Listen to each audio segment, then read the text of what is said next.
engkau letak sebagai pengganti ataupun ketua, amir.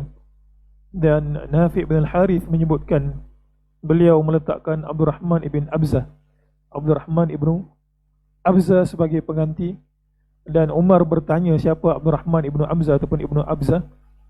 Dan Nafi' bin Al-Harith menyebutkan bahawa beliau itu adalah bekas hamba beliau sendiri. Jadi itu menunjukkan bahawa kemuliaan Ahlul Quran, walaupun apa status mereka itu di sisi masyarakat, itu tidaklah diambil kira. Tetapi yang lebih penting daripada itu adalah bagaimana seseorang itu berpegang kepada agama. Dan dalam konteks hadis kita ini adalah seseorang itu merupakan Ahlul Quran, maka darjat itu tinggi di sisi Allah Subhanahu Wa Taala dan juga di sisi masyarakat. Baik, jadi kita sambung perbahasan pada fasal yang sama dan kita terus sahaja kepada hadis yang ke-23. Al-hadithu thalith wal ashrun. Kalau muslim muslimat perhatikan, kita masih lagi berada pada fasal yang ketiga, iaitu fasal berkenaan dengan fadilat orang-orang yang menghafal kitab Allah dan juga ganjaran kepada golongan tersebut. Baik, hadis yang ke-23. Ahlul Qur'ani hum ahlullahi wa khassatuhu. Ahlul Qur'ani hum ahlullahi wa khassatuhu. Pengarang memberikan tajuk pada hadis yang ke-23 ini adalah Ahlul Quran merupakan Ahlullah. Ahl itu bahasa Melayu juga kita sebut sebagai ahli, ataupun bahasa lainnya boleh kita terjemahkan sebagai keanggotaan. Maksudnya kelompok-kelompok yang menghafal Al-Quran ini Allah Ta'ala iktiraf sebagai sebahagian daripada Ahlullah. Wa khassatuhu, khassah ini maksudnya adalah kelompok-kelompok khusus ataupun elit kita sebutkan. An Anas radhiyallahu an anna Rasulullah sallallahu alaihi wasallam qala inna lillahi ahlina minan nas qila man hum ya Rasulullah qala ahlul Qur'ani hum ahlullahi wa khassatuhu. Daripada Anas ibn Malik radhiyallahu an, sesungguhnya Rasul sallallahu alaihi wasallam bersabda, inna lillah, sesungguhnya bagi Allah Subhanahu wa taala ahlin. Ahlin kat situ merujuk kepada perkataan Arab ahlun, kemudian digunakan plural. Perkataan ahlun itu sendiri menunjukkan kepada keanggotaan yang merujuk kepada kelompok yang banyak. Kemudian Nabi SAW pada perkataan ahlun itu sendiri menjamakkan perkataan itu. Maksudnya kelompok-kelompok ini yang termasuk dalam golongan-golongan ini ramai. Minan nas. Qila man hum ya Rasulullah. Kemudian sahabat bertanya, sahabat tak pernah dengar yang ada istilah ahlullah.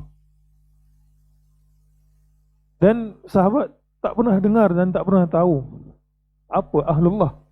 Kita ada banyak ahli, kelab, persatuan. Kita ada persatuan sekian, kita ada keanggotaan sekian. Bahkan ada sebahagian nama itu kita letakkan Allah di belakangnya. Contohnya Baitullahil Haram. Kenapa penamaan Allah Subhanahu wa taala diletakkan di belakang? Muslimin muslimat yang dirahmati Allah sekalian, perkataan dalam bahasa Arab ini, bila kita sebutkan Allah di belakangnya, contohnya macam ibadullah, kan kita ada konsep ibadur rahman dalam surah Ar-Rahman. Kemudian ada rumah yang dinisbahkan kepada Allah, Baitullah. Dan ini pula kita jumpa pada hari ini ahlullah. Perkataan-perkataan ini bila diletakkan di belakang perkataan tersebut, kalimah Allah, ia menunjukkan kemuliaan terhadap perkara itu. Kalau disebutkan baitun, rumah, kemudian kita pergi letak Baitullah, dia merujuk kepada rumah Allah, yang mana rumah tersebut ada kemuliaan padanya. Jadi kat sini bila disebutkan ahlullah, ia memberikan isyarat bahawa orang-orang ini merupakan kelompok-kelompok yang mulia. Sahabat bertanya, wahai Rasulullah, siapa kelompok tersebut? Siapa yang Allah Ta'ala iktiraf sebagai keanggotaan, yang Allah Ta'ala berikan kita sebut kedudukan? Qal, Nabi SAW bersabda, Ahlul Quran hum ahlullah. Nabi kata dekat sahabat, wahai sahabat, siapakah yang Allah Ta'ala iktiraf sebagai ahlullah, yang dinisbahkan kepada diri Allah Ta'ala? Nabi bagi tahu, mereka itu adalah ahlul Quran. Mereka itu adalah ahlul Quran. Wa khassatuhu, dan khassah ini maksudnya kelompok-kelompok yang Allah Ta'ala berikan pengkhususan. Pengkhususan kat sini maksudnya adalah kedudukan. Dan VVIP kita sebut, VVIP itu kita panggil sebagai wa khassatuhu. Baik, muslim-muslimat ni rahmati Allah sekalian. Sekarang ni kita dah tahu bahawa hadis ini memberikan isyarat kepada kita, ada kelompok yang Allah Ta'ala nisbahkan kepada dirinya. Kita ada kelompok ahli sunnah wal jamaah, kita ada kelompok ahli itu, pertubuhan itu. Tetapi Nabi beritahu macam mana cara kita nak jadi ahlullah, iaitu adalah dengan melazimi Al-Quran. Para ulama ketika membahaskan perkataan ahlul Quran, siapa sebenarnya ahlul Quran ini? Okey. Dan banyak kali kita sebut, suka untuk kita ulang, bila kita sebut ahlul Quran, dia bukan semata-mata orang tersebut membaca Al-Quran. Semata-mata membaca Al-Quran tidak lagi dipanggil ahlullah. Semata-mata membaca Al-Quran tidak lagi boleh dipanggil sebagai ahlullah. Ada 3 perkara untuk menjadikan satu orang itu ahlullah. Yang kalau kita nak dapat kemuliaan berdasarkan hadis ini, ada 3 perkara yang kita kena buat untuk menjadi ahlul Quran. Yang pertama, muslim-muslimat, perkara yang paling basic adalah membaca Al-Quran. Perkara yang paling basic adalah membaca Al-Quran. Ada tak orang baca Al-Quran tapi dia tak beriman dengan Al-Quran? Ada. Bahkan jin juga boleh membaca Al-Quran. Bahkan jin juga boleh membaca Al-Quran. Orang kafir yang mungkin dia itu berketurunan Arab, dia juga boleh baca Al-Quran sebab bahasa dia. Tak jadi semata-mata baca Al-Quran boleh menjadi ahlullah. Dia kena ada perkara yang kedua, iaitu al-imanu bihi. Dia kena ada perkara yang kedua, iaitu beriman dengan Al-Quran. Ada tak orang beriman dengan Al-Quran, membaca Al-Quran tetapi tidak beramal? Ada, muslim-muslimat. Maka kalau dia itu percaya Al-Quran itu merupakan kitab Allah, daripada Allah Ta'ala, tidak diragui kebenaran Al-Quran, dan dia membaca Al-Quran tetapi dia tidak beramal dengan Al-Quran. Contohnya lah, contoh yang paling lazim yang kita tahu, katalah ada satu orang muslimat, dia baca Quran, dia beriman Al-Quran itu daripada Allah Ta'ala, tak ada keraguan, tapi dia tidak menutup auratnya dengan sempurna. Apakah dia boleh dianggap sebagai ahlul Quran? Jawapannya adalah tidak, kerana yang ketiga, dia mesti ada al-amal bihi. Dia mesti beramal dengan Al-Quran. Buktinya muslim-muslimat, Allah Subhanahu wa Ta'ala sebutkan dalam Al-Quran, alladzina atainahumul kitab, kelompok-kelompok yang kami berikan mereka itu kitab, yatluna haqqa tilawatihi, yatlunahu haqqa tilawatihi, mereka itu membacakan dengan sebenar-benar tilawah. Sebenar-benar tilawah itu maksudnya 3 perkara tadi itulah: beriman, dia baca, dan juga dia beramal. Kerana ada ahlul kitab, dia beriman, dia membaca kitab yang Allah Ta'ala berikan kepada mereka. Ini tempelak Allah Subhanahu wa Ta'ala kepada ahlul kitab, tetapi mereka itu tidak beramal dengan isi kandungan. Ulaika yu'minuna bih. Allah Subhanahu wa Ta'ala bagi tahu dalam ayat ini, mereka itulah kelompok-kelompok yang beriman dengan kitab. Jadi itu. Jadi hadis ini memberikan kita beberapa pengajaran, muslim-muslimat. Pengajaran yang pertama, galakan untuk satu orang itu menjadi ahlul Quran. Hadis ini, bila kita baca hadis ini, dia memberikan kita motivasi untuk termasuk sekali dengan ahlul Quran. Kan kita rasa bangga jadi ahlus sunnah wal jamaah. Kita rasa bangga kalau di sebahagian menisbahkan kepada dirinya itu sebagai salaf ataupun pengikut sunnah. Tapi kemuliaan ni secara eksplisit Nabi bagi tahu, dan kita kena ada keinginan ataupun termotivasi bila baca hadis ini untuk menjadi sebahagian daripada Ahlul Quran. Dan yang kedua, apa pengajaran daripada hadis ini muslim-muslimat? Yang keduanya, cara untuk menjadi aulia Allah, cara untuk menjadi wali Allah.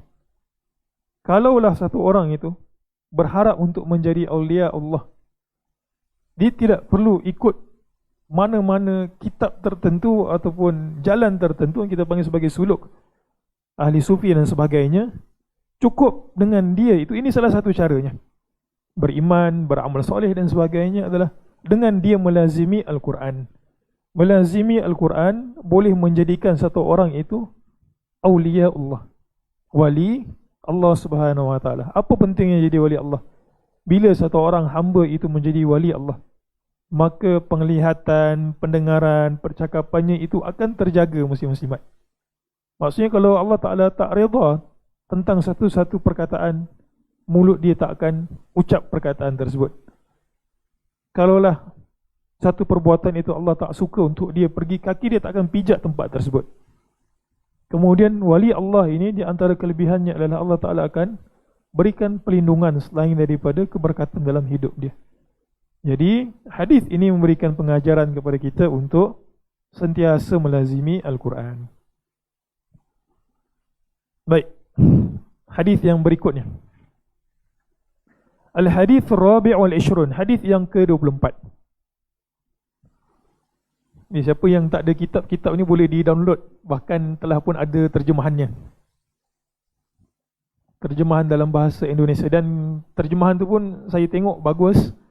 Bukan setakat penterjemah itu menterjemah, bahkan penterjemah itu juga mengeluarkan beberapa faedah penting daripada hadis. Bolehlah tengok kitab. Kalau nak yang Arab catat sendiri boleh, nak tengok yang bahasa Melayu pun boleh. Al-Hadith Rabi' wal-Ishrun, hadis yang ke-24. Fadlu sahibil Quran idza dakhala al-jannah. Baik, ini hadis yang sangat menarik muslim-muslimat.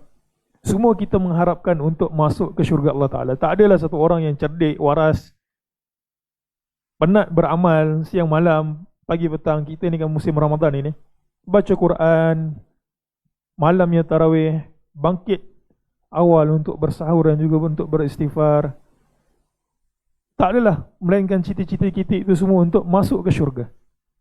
Dan kita yakin dan percaya bahawa semua orang yang beriman kepada Allah Ta'ala akan masuk ke syurga. Cuma tinggal lagi sama ada dia itu masuk ke neraka sebentar ataupun direct ke syurga.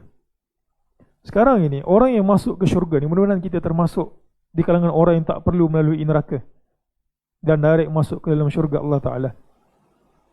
Muslimat, orang yang masuk ke dalam syurga Allah Ta'ala ini tak sama kedudukannya. Seperti mana kita belajar dalam kelas, ada orang dapat nombor 1 dan ada orang yang tercorot dalam kelas. Syurga itu bila satu orang masuk, itu merupakan kemuliaan yang besar. Tetapi lebih daripada itu, syurga ada martabat-martabat dia. Ada mukmin yang cemerlang, ada yang kurang cemerlang sikit. Baik, hadis ini memberikan kita pengajaran bagaimana Allah Ta'ala membezakan satu orang mukmin kepada mukmin yang lain. Terjemahannya adalah fadlu sahibil Quran. Kelebihan sahib Al-Quran, kita dah pernah sebutkan pada sesi-sesi yang lepas. Sahib bukan semata-mata membaca, tetapi dia itu melazimi Al-Quran. Nanti antara hadis yang paling menarik yang bila saya baca adalah hadis yang berikutnya tu. Hadis yang ke-25. Hadis tu panjang dan juga hadis tu sangat menarik. Jadi orang yang masuk ke syurga Allah Ta'ala ni, dia akan ada tingkat-tingkat dia. An Abdullah bin Amr radhiyallahu an qala Rasulullah sallallahu alaihi wasallam yuqalu li sahibil Quran iqra wartaqi warattil kama kunta turattil fid dunya kama kunta turattilu fid dunya fa inna manzilaka 'inda akhir ayatin taqra'uha. Rawahu Ahmad wa Tirmidzi wa Abu Dawud wa Nasa'i wa qala Abu Isa. Maksudnya Abu Isa kat situ merujuk kepada At-Tirmidzi, Al-Imam At-Tirmidzi. Hadza hadithun hasanun sahih wa sahahu Al-Albani. Daripada Abdullah bin Amr radhiyallahu an, beliau berkata, qala Rasulullah sallallahu alaihi wasallam, Rasul sallallahu alaihi wasallam bersabda. Ini setting hadis ini adalah Nabi berikan gambaran bila semua orang mukmin dah masuk syurga. Okay, semua dah masuk syurga, dan orang yang masuk syurga tu Allah Ta'ala nak bagi-bagi lagi. Siapa yang cemerlang hidup kat dunia, siapa yang buat begitu dapat sekian dan sebagainya. Kita ada orang yang mati syahid. Dia masuk, maksudnya dia ke alam akhirat itu dengan cara mati syahid. Maka fadilatnya itu ada Allah Ta'ala berikan. Dan fadilat ini khas untuk orang yang melazimi Al-Quran, yang Allah Ta'ala tak berikan kepada kelompok lain. Dan mudah-mudahan muslim-muslimat kita termasuk daripada kelompok ini. Yuqal li sahibil Quran, dikatakan kepada sahibul, ini dah masuk syurga ke semua sekali. Maka malaikat akan berkata kepada sahibil Quran, orang yang melazimi Al-Quran, Iqra' wartaqi. Sahib kat sini akan ada penerangannya nanti. Dikatakan kepada sahib Quran, Iqra' wartaqi warattil kama kunta turattilu fid dunya. Malaikat akan kata dekat orang mukmin yang masuk syurga ini, katanya, Iqra', baca, wartaqi. Iqra' wartaqi. Apa maksud Iqra' wartaqi? Baca dan engkau akan naik. Baca dan engkau akan naik. Apa maksudnya itu? Warattil kama kunta turattilu fid dunya. Apa maksudnya baca? Para ulama membahaskan hadis ini. Apakah yang dimaksudkan hadis ini adalah orang yang baca Quran, ataupun ada yang lain? Melazimi Al-Quran, ataupun dia tadi macam saya sebut tadi, dia beriman, dia baca kemudian dia beramal.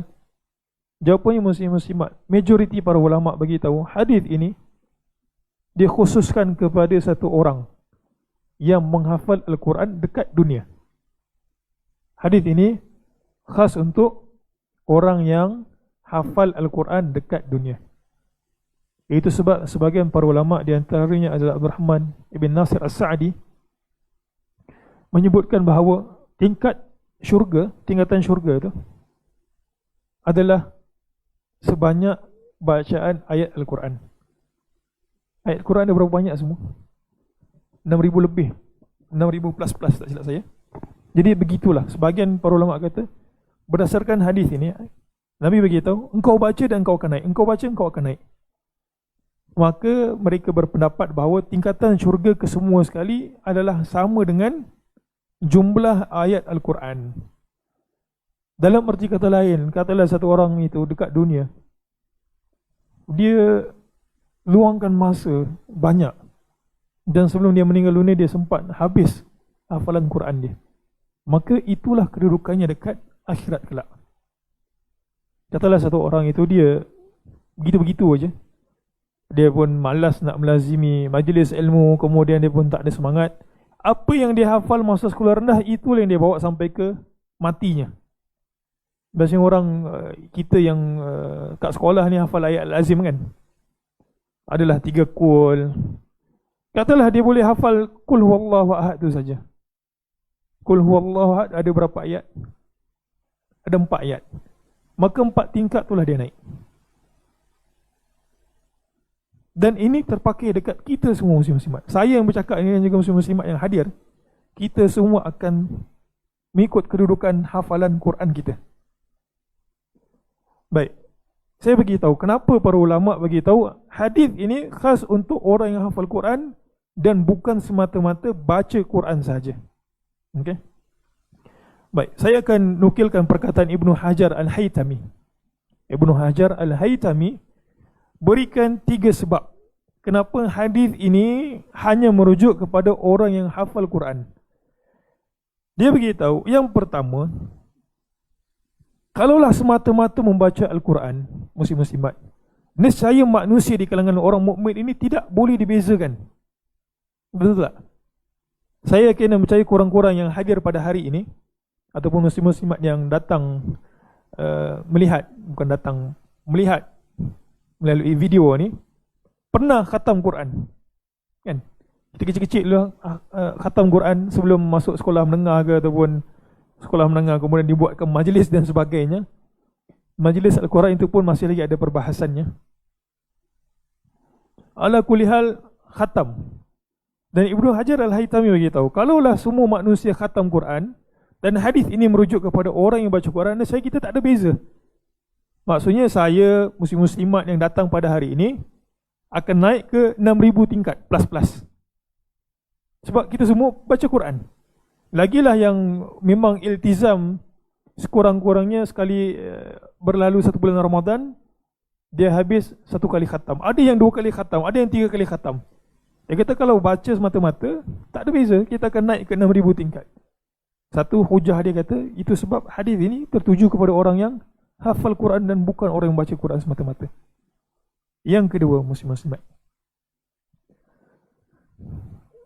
hafal Quran, apa hukum hafal Quran? Wajib ke sunat ke? Dia dua tu je. Ataupun fardu ke?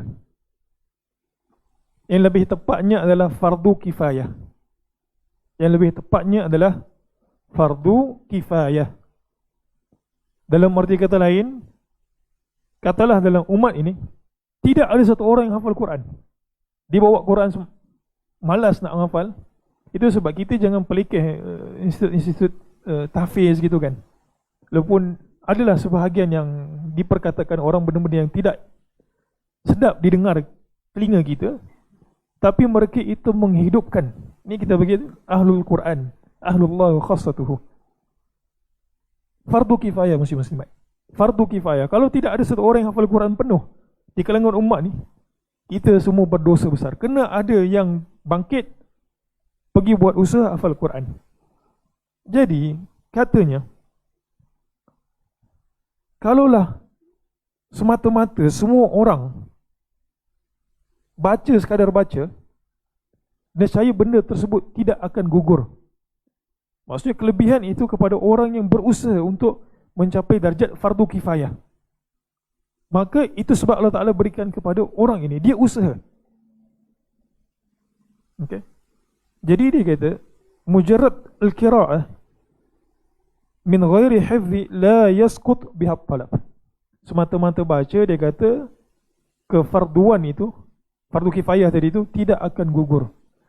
Jadi ini sekali lagi hujah yang kedua, dia kata hadis ini khas untuk orang yang hafal Quran. Dan yang ketiga, kalau muslimin muslimat tengok hadis itu kan, kita tengok hadis itu, Nabi kata apa? Iqra wartaqi. Malaikat sebut dekat akhirat. Dia nak baca macam mana? Ada tak mushaf pada ketika itu? Jawapannya, bila malaikat suruh baca, maksudnya apa baca tu? Baca melalui hafalan. Bukan dia kata baca, kemudian dia kata bak sini mushaf aku nak baca, aku nak naik ke atas. Tak jadi seperti itu. Itu sebab Ibnu Hajar Al-Haytami beritahu, hadis ini khas untuk orang yang hafal Quran. Baik, pengajaran daripada hadis ini muslimin muslimat. Yang pertama, syurga itu ada darjat martabatnya. Kita ada macam-macam syurga. Syurga paling tinggi apa? Syurga Firdaus. Dan kalaulah satu orang yang termasuk ke syurga Firdaus, mudah-mudahan kita termasuk di kalangan orang yang masuk ke syurga Firdaus Allah Ta'ala ni. Allah Ta'ala minta orang tu baca. Jadi martabat kita dekat syurga tak sama. Itu pengajaran yang pertama. Yang kedua, apa pengajaran yang kita boleh ambil? Kelebihan orang yang hafal Quran, muslim-muslimat, berterusan sampai ke syurga. Ada orang dengan harta dia buat infak. Dia buat wakaf contohnya kan. Pahala tu mengalir. Sampai bila? Sampai hari perhitungan. Allah Ta'ala bangkitkan, Allah Ta'ala hitung amal. Oh, sampailah benda yang dia infak tak musnah, maka kelebihan dia itu akan dapat. Tapi orang hafal Quran ni, muslim-muslimat, dia punya kelebihan bukan takat dekat dunia. Ingat tak masa perang Uhud? Banyak sahabat meninggal dunia kan. Dan bahkan Nabi SAW sendiri cedera. Mayat kaum muslimin banyak, lebih daripada perang Badar. Jadi mereka akan korek lubang lahat itu dan sekalikan semua sekali. Sahabat tanya macam mana nak susun mayat ni. Nabi kata apa? Sahibul Quran akan berada dekat depan sekali. Maksudnya kalau kita susun mayat tu, katalah lahat macam tu kan, lahat. Dia ada dua, lahat yang lubang dia dekat tepi tu, satu lagi syak yang lubang dia dekat tengah tu. Tengok tanah lah, kadang-kadang ada tanah yang tak boleh nak buat lahat itu kan, takut mayat tu terhempak penyek terus macam itu, jadi dia kena buat syak. Tapi yang afdalnya lahat itu para anbiya dikuburkan dengan cara lubang lahat. Kita panggil lubang lahat kan. Jadi Nabi kata yang berada kat depan sekali itu susunan, katalah mayat ada tiga, satu kubur tiga, satu, dua, tiga. Maka susunan yang pertama itu adalah orang yang paling banyak hafalan Qurannya, sahibul Quran yang ada kat depan. Kelebihan ini muslim-muslimat sampai ke syurga. Sampai dekat syurga Allah Ta'ala berikan. Jadi orang yang mungkin hafal Qul huwallahu ahad, orang yang mungkin hafal still bagus. Tapi kita tahu hafalan Quran ni senang tak nak hafal? Susah. Yang dah hafal pun, itu sebab ada sebagian kata bukan Al-Hafiz tapi Al-Habis katanya. Dia habis hafal tapi lepas tu tak ingat dah. Engkau ni dia kata Al-Hafiz ke Al-Habis? Saya Al-Habis saja. Pernah hafal lepas tu tak ingat. Nanti kita akan pergi kepada ancaman kepada golongan-golongan yang pernah hafal Quran kemudian dia lupa. Walaupun hadis itu tak sahih tapi adalah ancaman. Susah muslim-muslimat. Jadi dia kena spend masa. Nanti hadis yang berikut ni saya sebut tadi, hadis yang sangat menarik. Bagaimana Quran tu datang kepada dia nanti hari dibangkitkan. Jadi istimrar, kelebihan orang yang hafal Quran sampai dekat syurga. Kita ada kelebihan orang yang mati syahid, kita ada kelebihan orang berwakaf, ada anak soleh dan sebagainya. Tetapi ini khas untuk orang yang hafal Quran. Bahkan orang mati syahid juga tidak diberikan kelebihan seperti ini. Yang lebih powernya kalau dia mati syahid kemudian dia hafal Quran. Seperti mana yang berlaku pada perang Al-Yamamah dan sampai membawa kepada pembukuan Al-Quran pada zaman Abu Bakar As-Siddiq. Yang ketiga muslim-muslimat, pengajarannya adalah galakan untuk kita hafal Quran. Saya yang bercakap, muslim-muslimat yang hadir pada hari ini dan juga yang menonton dekat rumah mungkin, cuba usaha untuk hafal Quran. Ini adalah di antara perkara terbaik yang orang boleh usaha atas jalan agama. Ada orang mungkin dia tak segan nak ketuk rumah orang, ajak orang pergi sembahyang. Dia tak segan untuk bercakap ke depan. Tapi untuk diri kita sendiri kan, untuk diri kita sendiri ni, kata aku mengajar tak pandai, ilmu pun gitu-gitu je, tapi aku boleh baca Quran. Kalau boleh seperti itu muslim-muslimat, ini adalah hadis yang the best untuk motivasi kita untuk hafal Quran. Tidak ada istilah terlambat. Ya, walaupun kita akui zaman sekolah merupakan zaman terbaik untuk hafal Quran. Zaman sekolah merupakan zaman usia yang terbaik untuk hafal Quran. Tetapi ini tidak menafikan bahawa orang yang tidak berusia muda pun boleh hafal Quran. Dan benda tersebut terbukti. Ada yang usia 50 tahun hafal Quran, ada yang 60. Ini bukan cerita dongeng, ini cerita betul. Hafal Quran. Ada yang mu'allaf, saya baca, ada yang mu'allaf, usia dia lewat 50 lebih, sempat hafal Quran, habis. Jadi itulah pengajaran untuk hadis yang ke-24. Hadis yang ke-25. Pun sekali lagi kelebihan orang yang hafal Al-Quran. Fadlu hafizil Quran wa ma lahu minal ujuril azimah. Kelebihan orang yang menghafal Al-Quran dan apa yang dia akan dapat berupa al-ujur, maksudnya pahala, al-azimah yang begitu besar. Baik.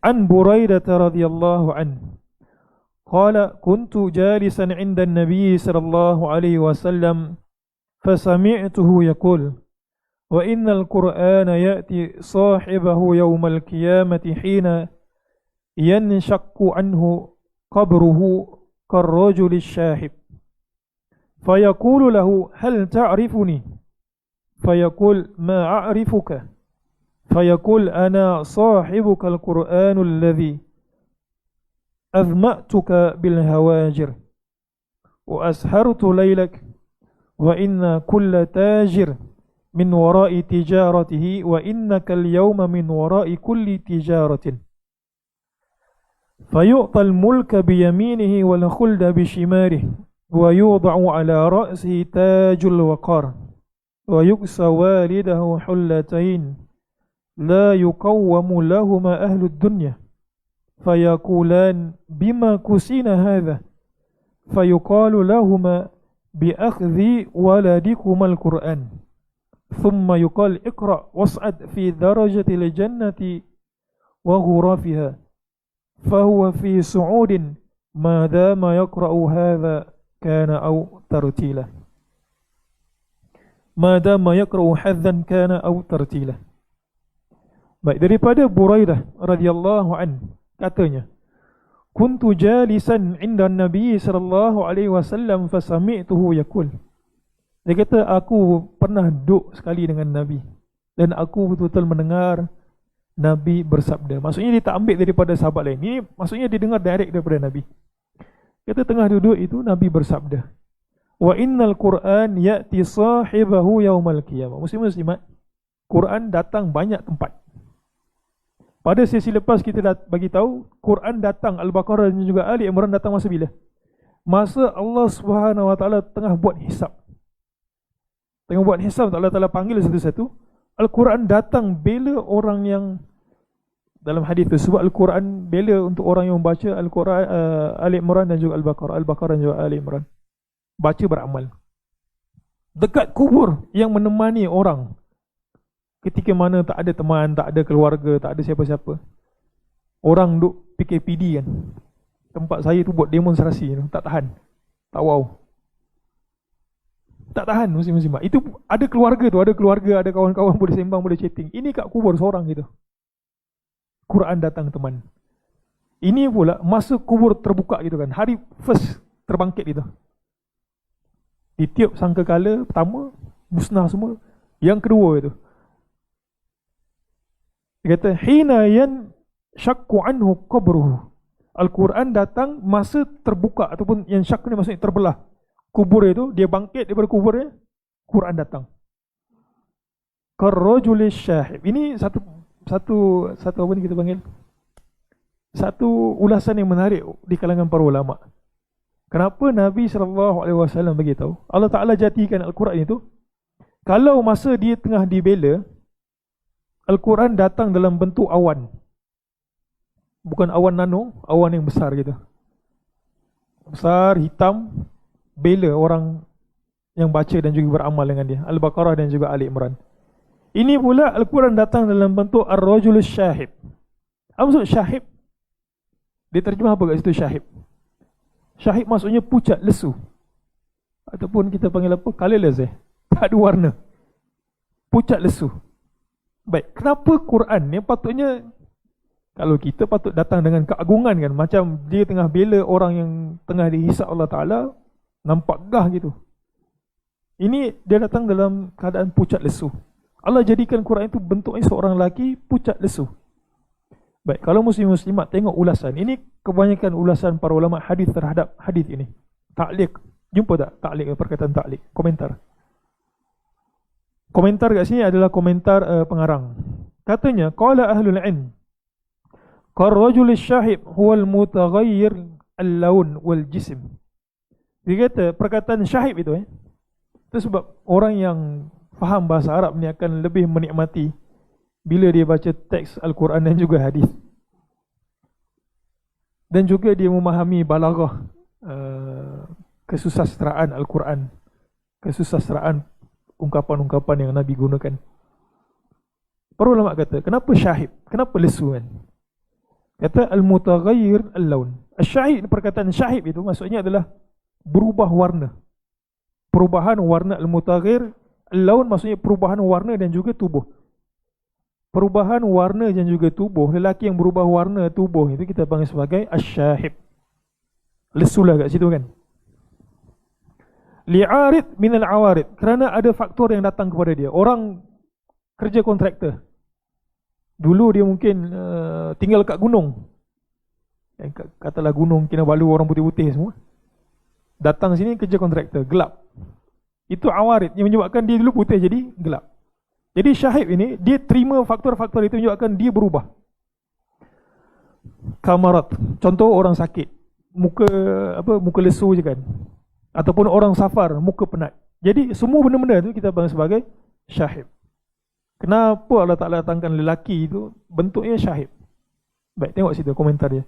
Dia kata ka'annahu yaji'u ala hadhihi al-hay'ah liyakun ashbaha bi sahibihi fid dunya. Subhanallah. Nabi beritahu, dia kata Allah Ta'ala beritahu, Allah Ta'ala datangkan lelaki tersebut untuk meniru perubahan yang berlaku ketika dia baca Quran dekat dunia.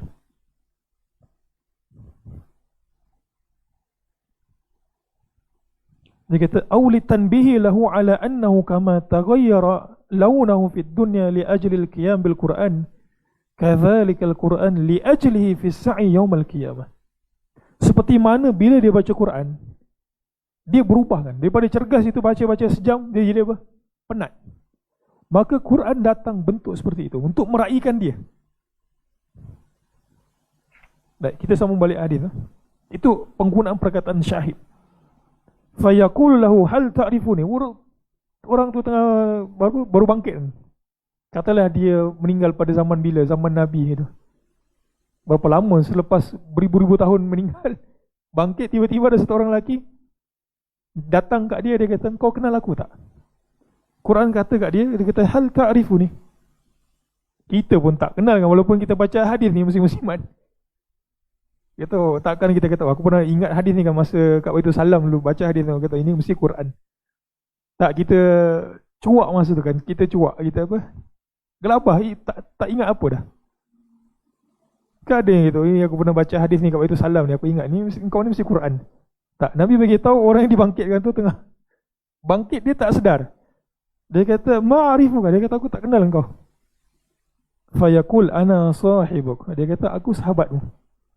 Jadi sekali lagi muslim-muslimat, hadis ini terpakai untuk orang yang melazimi Al-Quran. Nanti kita akan pergi baca satu hadis, Nabi kata baca Quran pagi sekali, malam sekali. Katalah pagi ni masih sempat pagi ni, maksudnya kita kena baca sekali pagi ni, petang sekali. Dia macam dos itulah, dos berikan kita kekuatan rohani. Tengok kenapa dia datang dalam bentuk syahid? Tengok Nabi beritahu, allazi azma'tuka bil hawajir.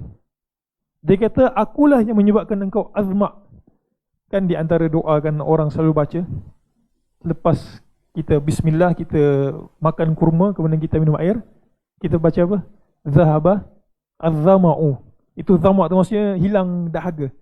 Quran kata akulah yang menyebabkan engkau dahaga bil hawajir. Al-hawajir merupakan jamak ataupun plural kata ganda daripada perkataan hajirah. Maksud hajirah tengah hari. Yang orang tengah baca Quran tengah hari kan, dia kata, oh aku baca Quran tak rasa perit tekak lah, ini mungkin sebab aku beriman. Tak, muslim-muslimat, kita berjalan secara naturenya. Orang baca Quran lebih mestilah dia penat. Orang baca Quran lebih dia keluar suara banyak, mestilah sakit tekak kan. Macam mana? Kering tekak. Ini tak ada air, kering tekak kan. Cakap 3 jam itu Confirm kering tekak punya. Quran bagi tahu azma'tuka bil hawajir. Aku lah menyebabkan kau rasa dahaga dekat waktu tengah hari. Tengok ayat muslimat. Al-Quran kata apa? Wa ashartu lailak. Dan aku lah menyebabkan engkau tak boleh tidur malam.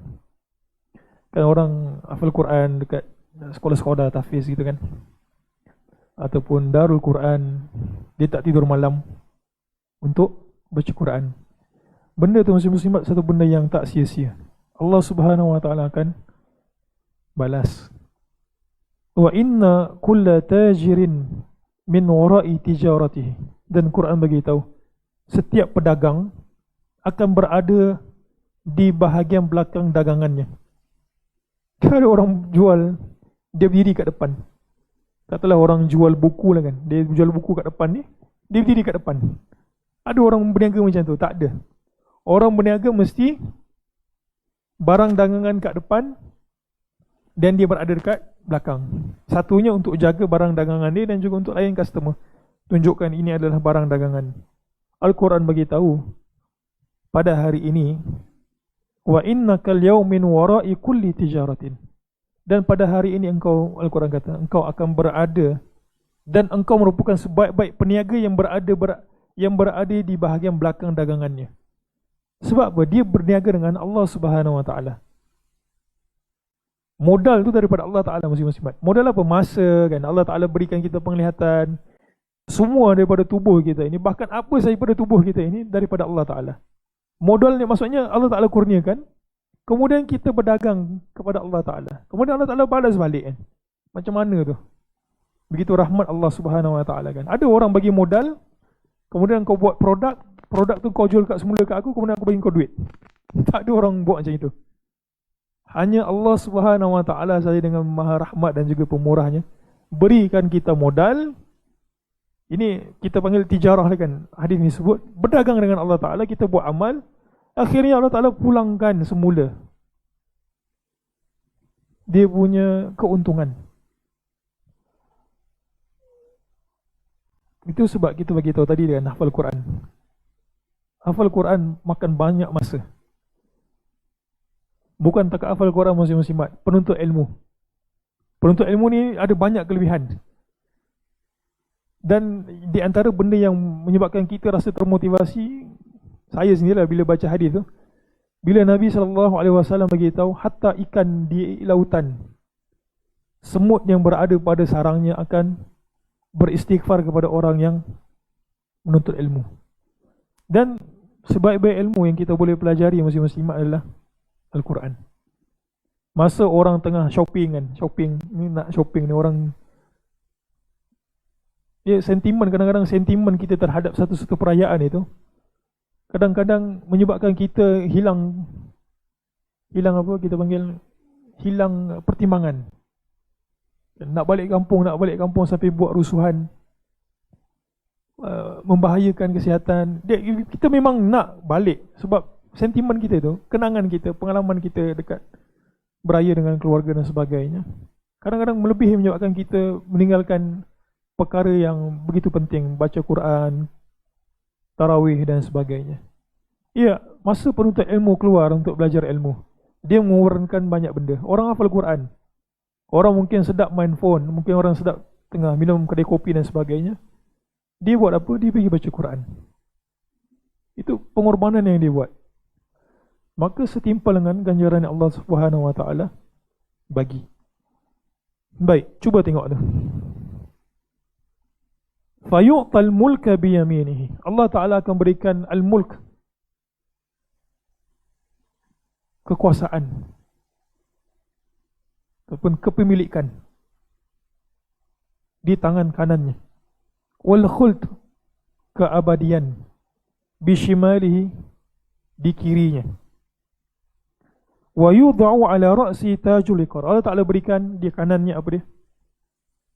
Kekuasaan, kirinya pengabdian, dan di kepalanya Allah Ta'ala akan berikan mahkota kemuliaan al-wiqar, al-waqar. Baik, siapa yang sayang kat mak bapak dia kan? Ada orang mesej kat saya, dia kata untunglah student boleh balik kan. Saya student lagi, Kan kerajaan keluarkan Kementerian Pengajian Tinggi, kata student boleh balik bermula daripada minggu depan, diizinkan balik. Jadi masa tengok tu ada kawan kata untunglah kan boleh balik atas tiket student, tapi tak boleh balik juga sebab kawasan saya tu PKPD, tak diizinkan setakat ni lah. Kenapa tu nak balik tu? Ya, salah satunya sebab sayang kat mak bapak kan.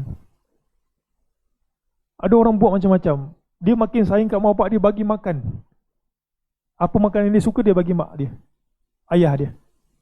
Muslim-muslimat suka makan apa? Biasa tak kalah ni apa, kambing golek. Dia suka makan tu, dia bagi mak ayah. Dia suka makan durian paling sedap, dia bagi mak dia, mak ayah dia. Sebab apa? Sebab perasaan sayang itu. Bahkan kadang-kadang sayangnya itu memudaratkan orang tuanya sendiri. Dia memang sedap makanan tu, memang special, tapi mak dia makan jadi darah tinggi mungkin. Muslim-muslimat, di antara perkara terbaik yang mungkin satu orang itu boleh buat ihsan, sumbang ataupun balas budi baik orang tuanya adalah dengan menghafal Al-Quran. Cuba tengok ni.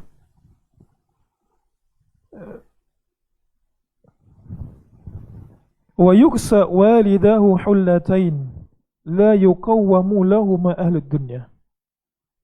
Orang tuanya akan dipakaikan hullah. Jumpa perkataan tu, hullah. Hullah ni apa dia? Hullah ni boleh dijadikan maksudnya sebagai perhiasan, boleh juga maksudnya adalah pakaian. Para ulama sebutkan hullah mesti terdiri daripada ridak dan juga izar. Ridak ni yang pakaian atas dan juga izar pakaian bawah. Tengok muslim-muslimat, bila orang dibangkitkan pada hari akhirat, dia dibangkit dalam keadaan bertelanjang. Orang tua orang yang hafal Quran, orang tua orang yang melazimi Al-Quran, dia bangkit tak dalam keadaan telanjang. Dia bangkit dalam keadaan berhullah. Dia ada pakaian dia. La yuqawwamu lahuma ahlud dunya, yang tidak ternilai di sisi ahli dunia. Fayaqulan, lalu orang tua tersebut terkejut. Dia kata, bima kusina hadha. Dia kata, kami orang lain tengah bertelanjang, kami pula dapat pakaian. Dia kata, daripada mana pakaian kami ini dapat?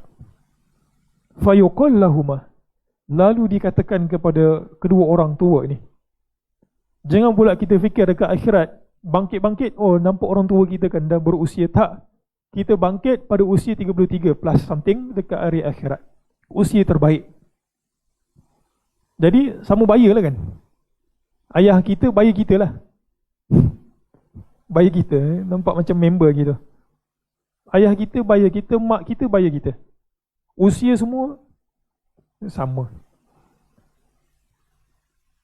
Bi'akhdhi waladikum al-Quran, kerana anak kamu, tengok dia tanya, daripada mana dapat dengan semua orang bangkit bertelanjang, kami dapat pakaian. Dia kata bi'akhdhi waladikum al-Quran, kerana anak kamu mengambil Quran. Para ulama bahas perkataan akhdhun kat situ.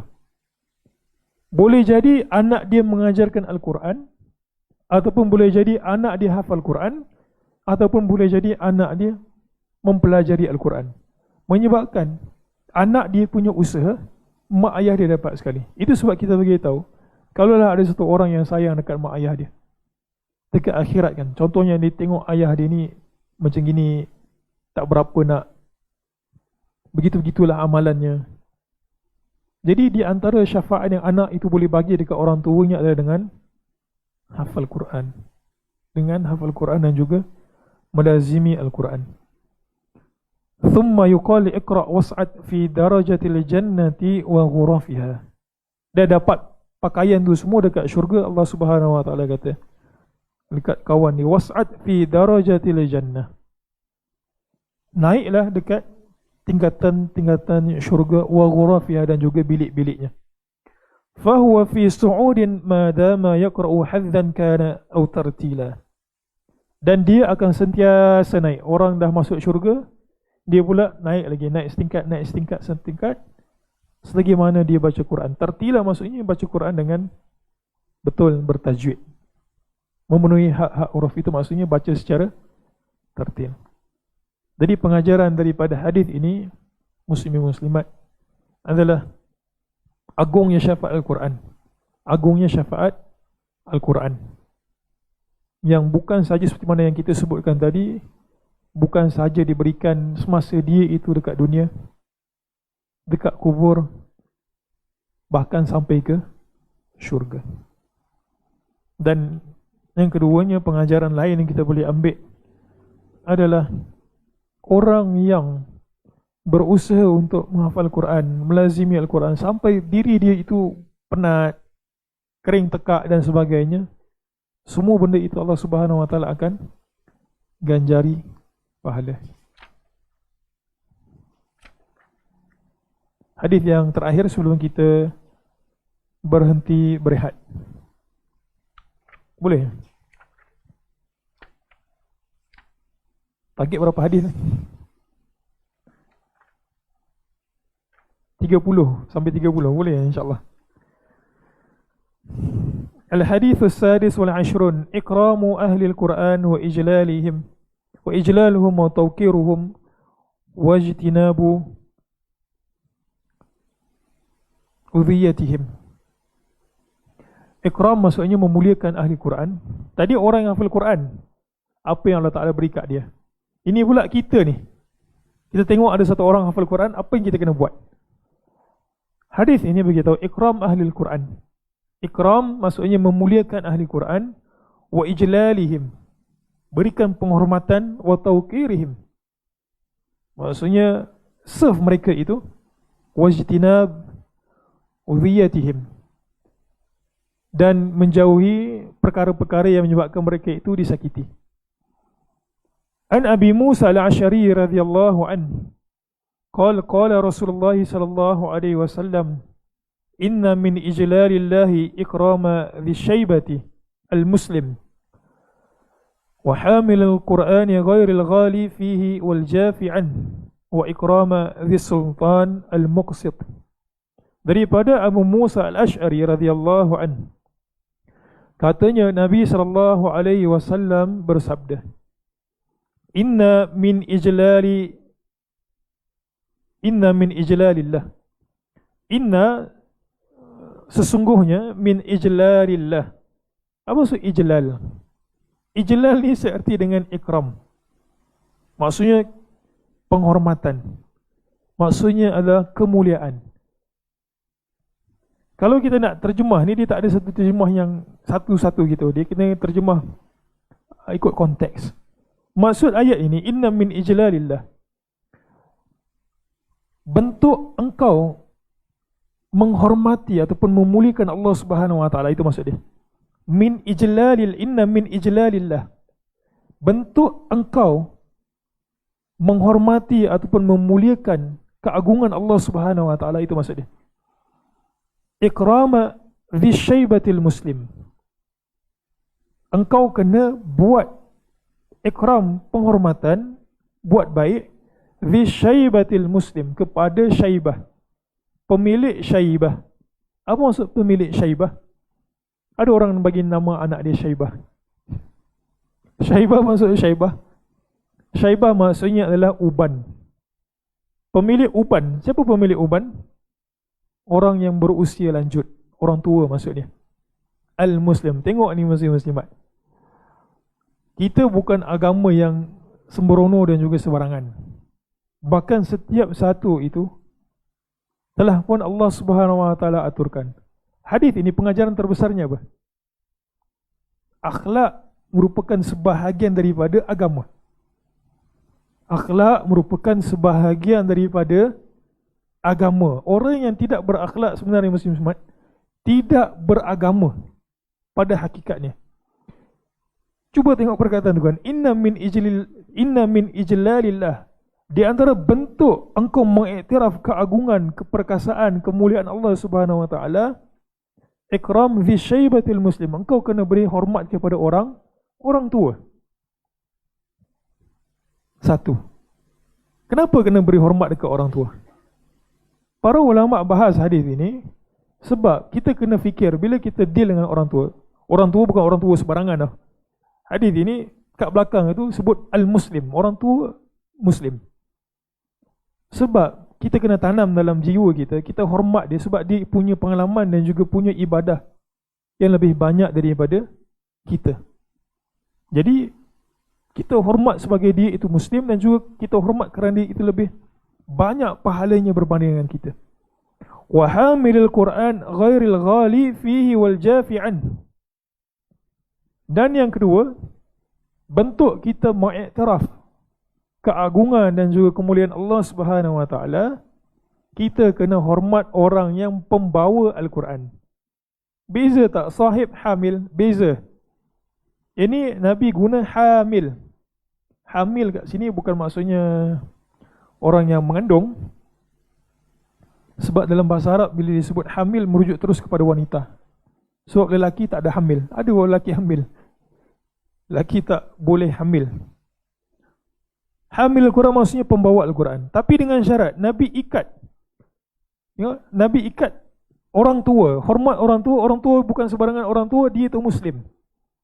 Kemudian bila pembawa Al-Quran, maksudnya dia itu study Al-Quran, dia itu belajar agama. Satu syaratnya adalah pembawa Al-Quran itu ghairil ghali. Jumpa tak perkataan tu? Ghairil ghali fihi. Apa maksud ghali? Tidak melampau-lampau. Para ulama bahas apa maksud tidak melampau-lampau dengan Al-Quran ni? Al-Quran ni boleh melampau-lampau ke? Saya melampau-lampau dalam baca Quran. Sehari berapa kali kau baca? Sehari 10 kali. Apakah itu termasuk sebagai melampau-lampau? Jawapannya adalah tidak. Melampau-lampau maksudnya kat sini adalah dia mentafsirkan Al-Quran mengikut kepala dia sendiri. Melampau-lampau. Dia jadikan hawa nafsu dia benar dengan berhujahkan Al-Quran. Itu adalah Al-Ghali. Termasuk Al-Ghali, ulama mutaakhirin bila sebut Al-Ghali fil Quran, termasuk Al-Ghali apa dia? Ghulu dalam bertajwid. Dan juga ghulu dalam talhinul Quran. Talhin tahu talhin? Apa ni? Apa dah? Yang orang takut salah bahasa gitu kan, orang kecil hati nanti. Melagu-lagukan Quran. Saya sebut taranum, nanti orang kecil hati gitu. Maksudnya melampau-lampau dalam tu. Sampai yang didengar bukan konten Al-Quran. Yang didengar apa? Suara merdu dia tu. Training dia bukan training untuk, saya akan bacakan nanti perkataan Ibnu Qayyim, mungkin lepas rehat nanti. Bagaimana ulama salaf tak suka orang seperti ini. Mereka benci orang ni. Sebab apa? Dia akan menyebabkan orang tersebut terpesong tujuan asalnya. Tapi dalam masa yang sama kita kena balance. Nanti kita akan pergi juga hadis yang berikutnya. Tak bolehlah juga guna suara yang, boleh tak buat suara yang tak senonoh gitu. Maksudnya kalau kita nyanyi, boleh kan? Penyanyi pun boleh buat suara yang tak merdu. Buat apa suara yang saya tak pernah, tak reti menyanyi kan. Suara-suara yang tak sedap didengar gitulah. Masa dia melantunkan ayat Al-Quran atau melantunkan pula membaca ayat Al-Quran. Itu orang kadang-kadang MC kan sebut. Sama-sama kita dengarkan lantunan ayat Al-Quran. Bukan dia kata baca, dia kata lantunan. Itu mubalaghah. Mubalaghah maksudnya melampau-lampau. Tengok, orang seperti itu Nabi kata, kalau nak hormat jangan orang yang ghali. Tajwid. Ada tak orang yang ghulu dalam tajwid? Ada masing-masing. Sampai bila kita dengar bacaan tu, orang Arab pun tak sebut seperti itu.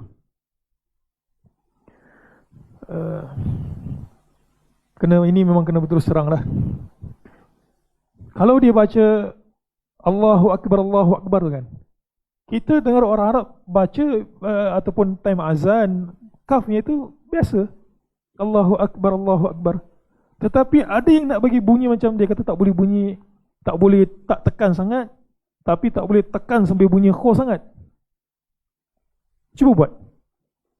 Sampai ada yang azan Allahu Akbar, dia macam nak break gitu. Kita pun pelik, ini Arab pun dengar ni terkejut ni.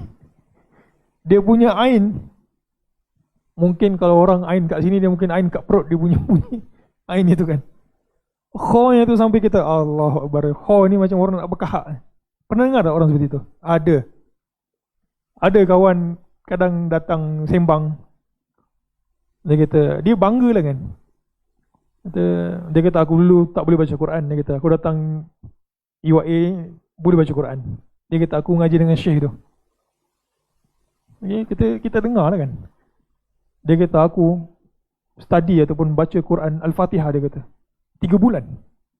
Kita kata sebuah 3 bulan nak bagi syab Al-Fatihah tu, 3 bulan masing-masing mat. Sampai ada orang buat kursus lagi, yang mungkin kita boleh gunakan 3 bulan tu untuk hafal Quran. Nak bagi syab, nak bagi apa, bunyi bayati, apa lagi, sika, nahwan. Betul lah nahwan ni, saya pun pernah belajar juga. Tapi bila dengar datang kelas tu, macam sama je bunyi kan. Apa jawab, sambut, apa sambut, jawab balas balik, macam nak pantun gitu. Last saya pun bukan orang yang reti nak bersuara-suara macam itu, tinggalkan kelas. Baik lagi muslim-muslimat, kita balance. Nanti kita akan pergi, tak boleh juga kita tak berlagu langsung. Tetapi perasan tak, orang yang tiru lagu orang lain, biasanya lagu dia tak sedap. Biasanya lah, ada yang sedap, ada yang sedap. Mungkin sebab suara dia memang sedap. Tapi ada orang yang memaksa diri. Paksa ni, ini maksudnya mubalaghah ni, lebih-lebih. Dia tak boleh suara mahir muakkili, dia pergi buat muakkili. Kita pun dengar, ini mahir mana ni, mahir tak mahir. Gitulah lebih kurangnya.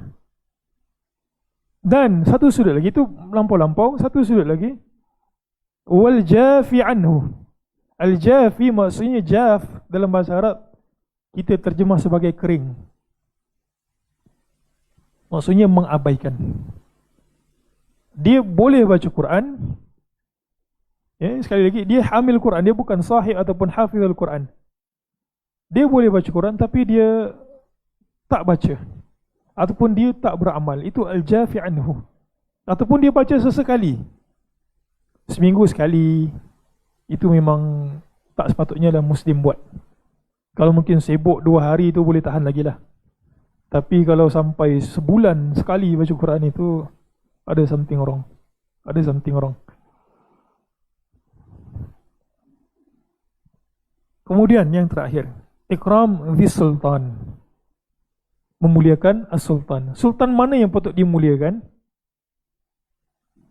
Dia tak sebut sultan manalah, dia cuma sebut ciri sultan. Sultan sini merangkap penguasa. Penguasa mana yang patut dimuliakan muslim-muslimat? Al-muqsit.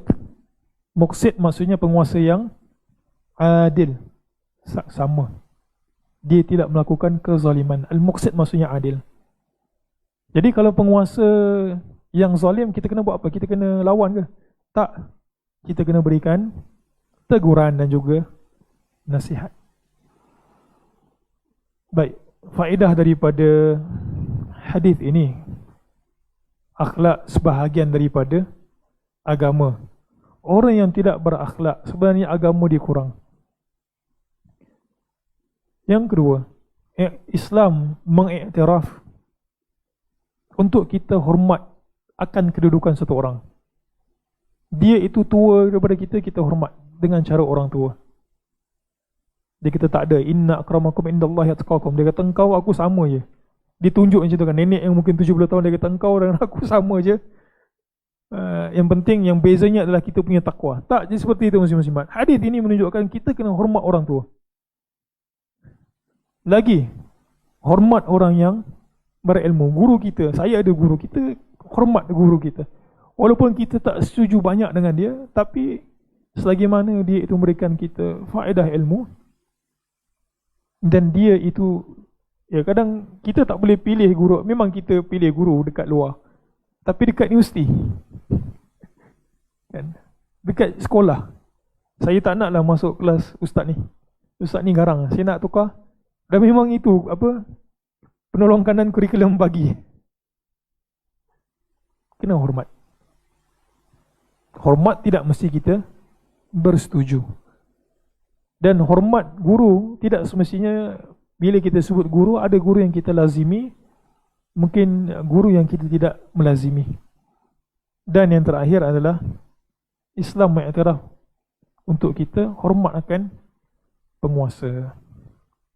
Dan insyaAllah selepas daripada rehat kita, lebih kurang 5 minit insyaAllah, kita akan sebutkan sedikit sebanyak tentang hukum melagu-lagukan Quran. Hukum melagu-lagukan Al-Quran. Baik, subhanakallahumma wa bihamdik, asyhadu an la ilaha illa ant, astaghfiruka wa atubu ilaik. Kita rehat 5 minit dan kita akan sambung pada pukul, ikut jam mana? Ikut jam tu kot ni. Sikit sangat tu mungkin anda ke toilet. 10 minit. Sebab kita punya masa hari ni dia habis awal sikit. Dia ada special case, kita akan habis pada pukul 10.45. Okay.